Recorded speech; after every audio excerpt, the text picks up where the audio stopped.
Hey folks, don't forget in this song that you're going to be playing through the first ending all the way back to the beginning because of these double dots.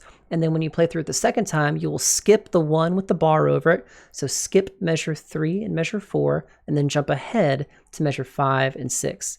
So it'll be like blah, blah, blah, blah, blah, blah, back to the beginning, blah, blah, blah, skip, blah, blah, blah, blah. Okay. In measure 4, you're going to experience a new note for some of you. This is a B, okay? It's the note below the first ledger line, and it is fingered as thumb, 1, 2, 3, right hand, middle finger, okay?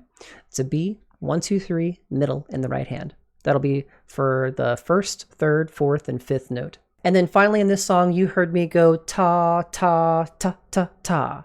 And that is how this song sounds stylistically. You don't want to go da, da, da, da, da, or ha, ha, ha, right? Use the articulation, get the tongue to the reed in the appropriate spot so you can get the da, da, da, da, da, da. That way you play the style that was intended by the composer. All right, that's all I have. If this helped, let me know in the comments below. Thanks for liking and subscribing. See ya.